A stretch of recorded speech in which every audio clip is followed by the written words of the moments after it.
기도드렸습니다. 아멘. 우리 고집사님 교회 소식 알려드렸는데 다시 한번 제가 몇 가지 강조를 합니다.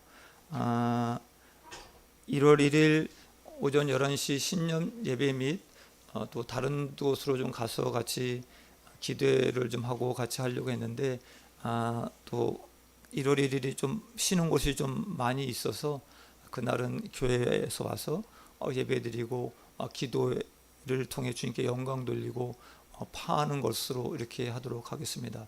그날 점심 식사나 다른 것들은 준비되지 않습니다. 이렇게 참조하시고 운영해 주시기 바랍니다.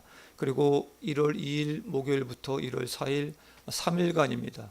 신년 특별 새벽 기도입니다. 여러분 다 참석해 주시기 바랍니다. 3일입니다. 목금토 하나님의 은혜 가운데 들어오셔서 말씀 듣고 같이 기도하는 시간 갖기를 원합니다. 3일을 투자하시고 하나님의 평생의 은혜를 받을 수 있는 그러한 은혜를 받기를 원합니다. 그리고 제가 좀 부탁을 드립니다. 1월 16일부터 19일까지는 창원 침례교회에서 24분이 오시는데 우리 동경 사랑의 교회 성도분들이 좀 도와주실 분들이 좀 많이 있습니다.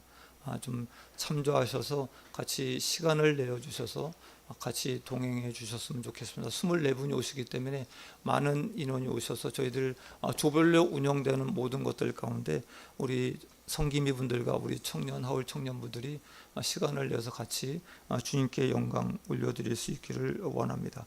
이상입니다. 오늘은 누가복음 5장 주신 하나님의 주신 그 은혜를 같이 좀 나누기를 원합니다. 오늘은 52주차의 마지막 주일 예배입니다. 이렇게 같이 예배 드릴 수 있게 돼서 참으로 감사를 드립니다. 우리 주변에 있는 분들과 한 해 동안 수고 많이 하셨습니다 라고 같이 인사 나누기를 원합니다.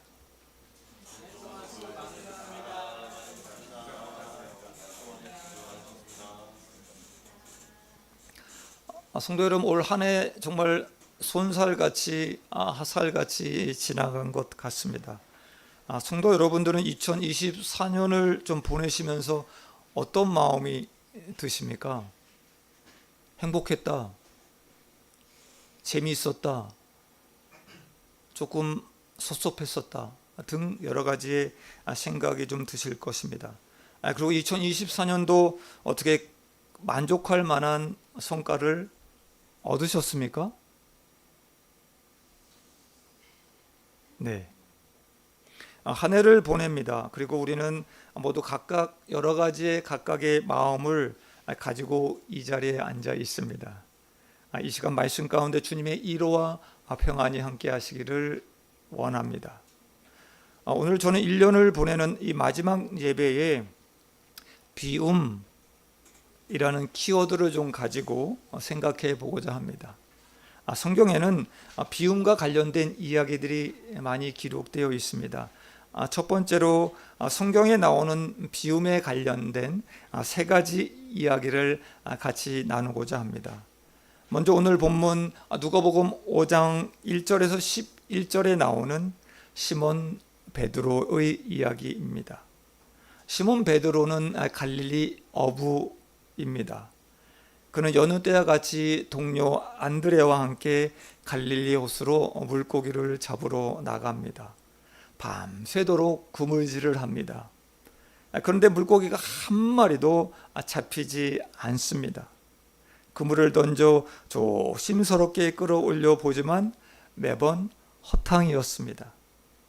만선으로 돌아오리라 기대하고 나갔는데 밤새 수고만 하고 빈손으로 돌아갈 생각을 하니 힘이 다 빠집니다.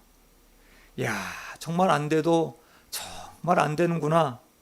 한숨만 나옵니다. 어느덧 아무 수확도 없이 해가 뜨고 있었습니다. 시몬은 긴 한숨을 쉬며 호수로 나와 그물을 씻고 깃고 있었습니다. 그때 예수라는 분이 시몬의 배로 올라오십니다. 그리고 육지에서 배를 조금 띄어 나가달라고 부탁하십니다. 시몬은 이런 생각을 합니다. 이렇게 생각하죠. 누구십니까? 라고 묻기 전에 예수님은 몰려든 사람들을 향해 말씀을 전하기 시작합니다. 시몬도 힘이 빠진 상태로 뱃전에 앉아 예수님의 말씀을 듣습니다. 말씀을 들으며 시몬은 와, 이분은 다른 랍비와 무언가 다르시네? 말씀이 너무 좋으시다. 그는 자신도 모르게 말씀을 들으며 마음에 뜨거움이 생깁니다. 말씀을 다 마치고 난 후 예수님은 시몬 베드로를 불러 말씀하십니다. 깊은 데로 나가 그물을 던져보게나. 아니, 이 양반이 무슨 말을 하는 건가? 우리가 밤새 그물을 던진 것을 알고서 이야기하시나? 밤새 허탕만 쳤는데 그것도 더 깊은 데로 나가 그물을 던지라고? 이런 생각을 베드로는 해봅니다. 그런데 시몬은 왠지 몰라도 그 예수님의 말씀에 신뢰가 갔습니다. 그래서 이렇게 말합니다. 선생님이요, 우리가 밤이 새도록 수고하였습니다.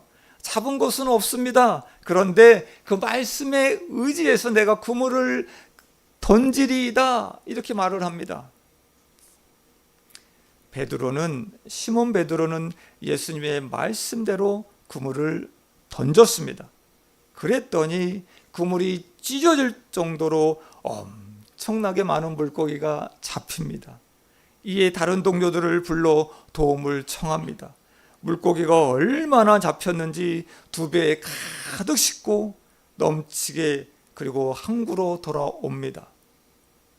시몬은 어부인 나보다 바다를 더 잘 아는 이분은 과연 누구시지? 눈에 보이지 않는 그 깊은 물속까지 보시는 이분은 과연 누구시지? 시몬은 예수님을 보며 그가 곧 하나님이심을 깨닫습니다. 그래서 그는 누가복음 5장 8절에 이렇게 이야기를 합니다. 누가복음 5장 8절 다 함께 읽겠습니다. 시작.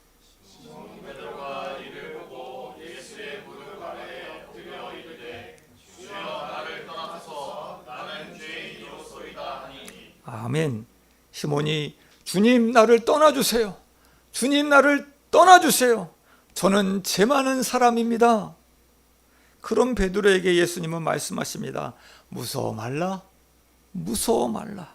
이제후로는 내가 물고기가 아니라 사람을 낚는 어부가 되게 하리라. 아멘. 이 말씀을 들은 후 시몬 베드로는 모든 것을 버려두고 예수님을 따랐다는 이야기입니다. 두 번째 이야기입니다. 열왕기상 17장에 나오는 사르밧 가부 이야기입니다. 시돈 땅에 사는 한 여인이 있었습니다. 그 여인은 남편이 언제 죽었는지 모르지만 아들과 단둘이 알콩달콩 사는 가부였습니다. 그녀는 남편의 빈자리를 채우기에 새벽부터 저녁 늦은 시간까지 남의 집에 가서 허드렛 일을 하고 양식을 받아왔습니다. 늘 넉넉하지는 않았습니다. 그래도 먹고는 살만 했습니다. 귀엽고 총명한 아들이 있어서 이 여인은 이것이 기쁨이었습니다. 그런데 가뭄이 듭니다. 불러주는 것도 점점 줄어들더니 급기야는 이제 먹을 것이 다 떨어져 가고 맙니다. 그녀는 이제 자신과 아들의 목숨을 하나님께 부탁합니다. 그리고 마지막 남은 가루 한 움큼, 기름 조금, 기름으로 빵을 만들어 먹고 죽으려고 합니다. 그런데 갑자기 나타난 엘리야가 빵을 만들어 자기에게 달라고 합니다. 아니, 이런 말도 안 되는 소리를 합니까? 그러나 이 여인은 아들과 자신이 먹고 죽을 그 남은 가루, 병에 남은 그 기름을 비워 그것으로 빵을 만들어 엘리야에게 줍니다. 이제 그의 밀가루통과 기름병은 텅텅 비고 맙니다. 그런데 그때부터 그 병의 기름이, 그 통의 가루가 마르지 않는 채움이 시작되었다는 이야기입니다. 세 번째 이야기입니다. 여러분이 잘 알고 계시는 가나안 혼인잔치 이야기입니다. 이스라엘은 대략 일주일 동안 혼인잔치를 합니다. 그런데 3일 만에 이 혼인잔치에 예상보다 많은 축하객이 와서 포도주 통마다 포도주가 비고 맙니다. 포도주가 없으면 그 잔치집이 소상집과 같은 그것은 뻔한 뻔짜였음이었습니다. 하인과 주인은 당황해서 어떻게 해야 될지 식은땀이 납니다. 그곳에 그런데 예수님이 계셨습니다. 예수님은 완전히 비워진 통을 보시고 이렇게 말씀합니다. 그리고 하인들에게 물을 퍼다 그곳에 부으라 라고 말씀하십니다. 그리고 그 물을 사람들에게 갖다 주라고 말씀하십니다. 예수님의 말씀대로 했더니 물이 포도주로 변하는 기적이 일어납니다. 그것도 극상의 포도주로 변하여 조금 전보다 더 기쁨이 넘치는 그 혼인잔치가 계속해서 이어져 갑니다. 듣기만 해도 행복한 해피엔딩의 이야기입니다. 성도 여러분, 우리는 이 세 가지의 이야기를 듣고 우리는 깨달을 수 있는 방법이 하나 있습니다. 하나님 나라의 원리가 과연 어디에 있을까라고 하는 것을 우리는 알 수 있습니다. 바로 비움에 대한 원리입니다. 세상은 채우고 더 채우려고 합니다. 성공하고 또 성공하려고 합니다. 돈을 벌고 더 벌려고 합니다. 끝도 없이 채우려 합니다. 만족함이 없습니다. 그러나 성경에는 비워야 채워지는 하나님 나라의 놀라운 원리를 숨겨 놓으셨습니다. 그래서 우리는 두 번째로 이에서 다룬 세 가지 에피소드를 통해 우리는 비움에 대한 원리를 좀 살펴볼까 합니다. 비움에는 성도 여러분, 탄력적 비움과 자력적 비움이 있습니다. 첫 번째, 탄력적 비움을 통해서 우리가 배울 수 있는 하나님 나라의 원리입니다. 시몬 베드로는 자신의 경험과 노력과 열심을 다해서 살았습니다. 그런데 아무것도 없는 빈배로 돌아옵니다. 그는 실패자가 되어 낙심합니다. 예수님이 이렇게 모든 것이 빈 상태인 베드로를 찾아오셔서 그의 빈배로 올라오셨습니다. 성도 여러분, 지금 2024년 마지막 주일을 보내고 있습니다. 그리고 한 해를 정리해 봅니다. 베드로처럼 빈배가 되어 혹시 낙심 가운데 계십니까? 통장에 잔액도 없고 사람과의 관계에서도 신뢰가 다 깨지고 모든 것이 다 빈 것 같은 상태이십니까? 이때가 주님이 우리를 찾아오시는 때입니다. 내가 주님을 만날 수 있는 때입니다. 아멘. 빈 곳에 예수님이 찾아오십니다. 우리는 빈 곳에서 예수님을 만날 수 있습니다. 실패의 자리, 고통의 자리, 좌절의 자리는 예수님을 만날 수 있는 자리입니다. 하나님께서는 이 자리를 만들기 위해 우리의 것들을 비우기도 하십니다. 그리고 그 빈 곳에 오셔서 예수님으로 채우십니다. 아멘. 사랑하는 성도 여러분, 베드로처럼 빈배가 되어 상실한 분들이 혹 계십니까? 사르밧 가부처럼 당장 죽을 만큼 어려운 형편에 처한 분들이 있으십니까? 화려한 인생의 시간이 지나고 명성과 비판을 잃고 축제의 날에 포도총에 포도주가 텅 빈 것 같이 비어버린 분들이 계십니까? 베드로, 사르밧 가부, 비어진 포도주통의 이야기에 나타난 한 가지 공통점이 있습니다. 바로 비어진 곳에서 모두 하나님의 사람 예수님을 만났다는 것입니다. 비어진 자리, 그 비어진 그곳에 다른 것으로 채우기 전에 우리는 예수님으로 채워야 합니다. 아멘. 예수님을 만나 그분으로 채워야 합니다. 비었다고 낙심하며 좌절하지 말고 어떻게 하면 되지? 두려움에 떨지 말고 주님의 계심을 믿고 그분으로 채우시길 바랍니다. 아멘. 비어진 자리에서 예수님을 찾으시기 바랍니다.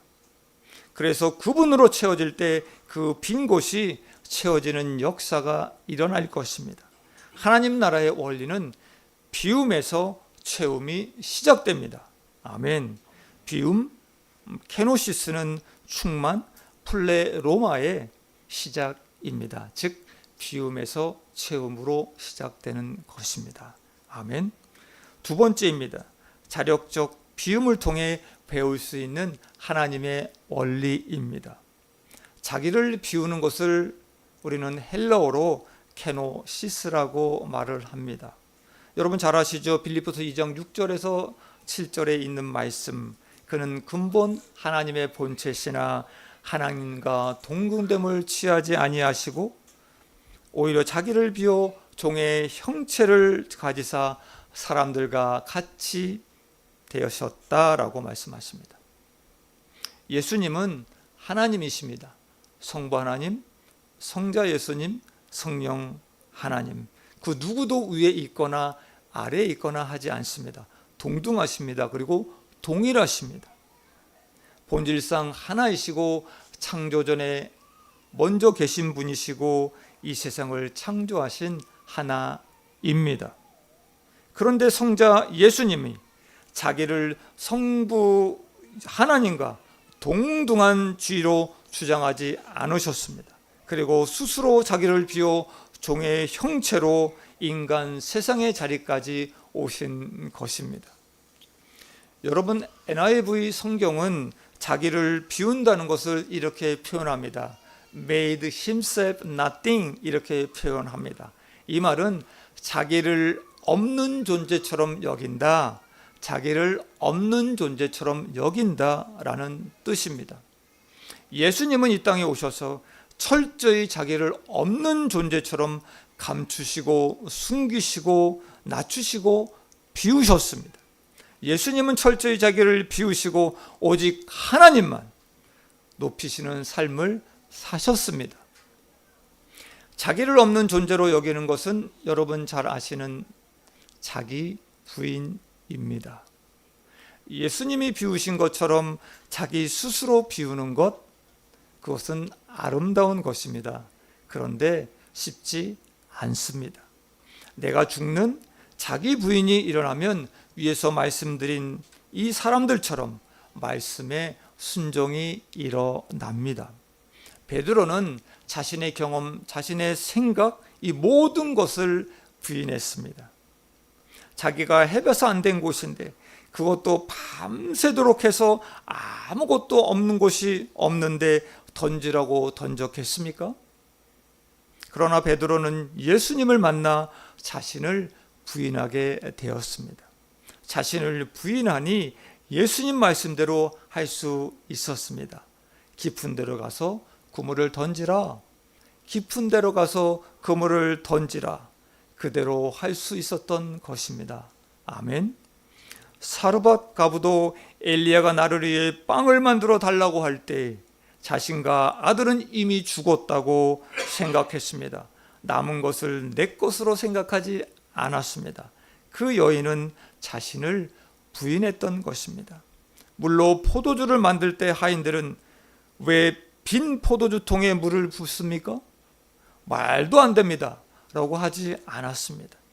그들도 자신의 경험, 생각, 이 모든 것들을 부인했습니다. 그냥 모든 것을 비웠던 것입니다. 그러니까 하라는 대로 할 수 있었습니다. 성도 여러분, 자기 부인은 우리에게 말씀에 순종할 수 있는 능력을 부어주십니다. 아멘. 자신을 부인하지 않으면 결코 순종할 수 없습니다. 내 생각으로 논리적으로 따집니다. 내가 가지고 있는 것으로 해결하려고만 합니다. 그러나 자기 부인은 순종할 수 있게끔 만듭니다. 비움, 케노시스는 케노시스로 끝나지 않습니다. 비움이 있는 자리에 예수님이 오십니다. 아멘. 내가 부인되는 그 자리에 예수님이 오셔서 나를 순종의 길로 인도해 주십니다. 그리고 그 채워지는 기적을 맛보게 됩니다. 이것이 하나님 나라의 원리입니다. 성도 여러분, 빈배와 빈 구물로 하루를 마무리하는 베드로에게 찾아오신 그 예수님은 그물을 깊은 곳에 던지라 말씀하십니다. 베드로가 그 명령에 따르자 그 빈배는 어떻게 바뀝니까? 만선으로 바뀝니다. 이런 놀라운 체험이 일어났습니다. 예수님은 빈배가 될 때까지 기다리신 것입니다. 베드로의 그 배, 베드로의 그 마음이 완전히 케노시스가 되었을 때 베드로는 순종할 수 있었습니다. 그리고 그 순종이 그 빈배를 만선으로 바뀌게 만들어 주셨습니다. 사르밧 가부도 죽으면 죽으리라 자신의 계획과 가루와 기름도 비워 버렸습니다. 그랬더니 체험이 시작되었습니다. 아멘. 케노시스는 케노시스로 끝나지 않습니다. 채워지는 기적이 시작됩니다. 우리 기독교는 케노시스의 원리입니다. 그리고 그 신비입니다. 이것이 비워야 채워지는 하나님 나라의 비움의 원리입니다. 내 배를 채우는 길이 무엇입니까? 내 배를 채우는 것이 무엇입니까? 비워야 합니다. 하나님이 일부러 비우시기도 하지만 나 자신을 부인하는 그 비움도 절대적으로 필요합니다. 자신이 부인되어야 순종을 할 수 있습니다. 성도 여러분, 이스라엘 백성이 애굽을 떠나 가나안으로 들어갈 때 그 거리가 지금 거리로 환산하면 약 640km 정도입니다. 그런데 몇 년 걸려서 들어갔습니까? 40년입니다. 성경은 그 이유가 어디에 있다고 말씀합니까? 내 말에 순종하지 아니했기 때문에, 내 말에 순종하지 아니했기 때문에 40년 동안 광야 생활을 할 것이라고 말씀하고 계십니다. 걸어도 제자리를 뺑뺑 돕니다. 벌어도 모여지지 않는 인생, 그 인생길이었습니다. 성도 여러분, 우리가 힘쓰고 애쓴다고 우리가 하는 일이, 우리가 하는 사업이 앞으로 잘 나아가십니까? 아닙니다. 우리는 아무것도 남지 않는 그 자리에서 깨달아야만 합니다. 자기를 부인하고 예수님으로 채워야 합니다. 그리고 예수님이 말씀하시는 대로 순종해야만 합니다. 그래야 사업이 앞으로 갑니다. 그리고 인생이 앞으로 전진합니다. 그리고 축복이 옵니다. 아멘. 체험은 좋습니다. 그런데 빈 것은 싫습니다. 비움의 원리, 나를 부인하는 것은 말은 그럴듯하게 할 수 있습니다. 그런데 절대 쉽지 않습니다. 말씀대로 살기 정말 어렵습니다. 2024년을 뒤돌아봅니다. 그랬더니 지금 남아있는 것은 아무것도 없습니다. 통장 잔액도 거의 없습니다. 열심히 사랑했는데 헤어집니다. 최선을 다해 일했는데 질병이 찾아옵니다. 하나님은 왜 우리를 이렇게 이토록 비우게 하십니까? 비워야 채워지기 때문입니다. 아멘. 비움의 자리에서 우리는 예수님을 만나고 채울 수 있기 때문입니다. 지금 비어져 있다면 감사하시기 바랍니다. 그리고 예수님으로 채우시길 바랍니다. 자신을 부인함으로 비우시길 바랍니다. 그러면 예수님의 말씀대로 순종할 수 있습니다. 비워야 채워지는 이 비움의 원리, 이 하나님의 원리로 사는 그 은혜, 그 은혜가 저와 여러분에게 있기를 축원드립니다. 주님, 너무 힘듭니다. 열심히 살았는데 남은 것이 없습니다. 이렇게 열심히 살았는데 이것밖에 하나님 안 주시는지 하나님께 가끔 원망도 했습니다. 그런데 오늘 하나님의 원리를 배웠습니다. 왜 비우게 하시는지 깨달았습니다. 빈자리에서 예수님을 만나게 해주시기를 원합니다. 예수님으로 채우기를 원합니다. 내 생각, 내 계획, 나를 부인하게 도와주시기를 원합니다. 그래서 순종함으로 채워지는 그 기적을 맛볼 수 있도록 주님 인도해 달라고 이 시간 주님 이름 찾고 같이 통성으로 기도합니다. 주님, 아버지 하나님,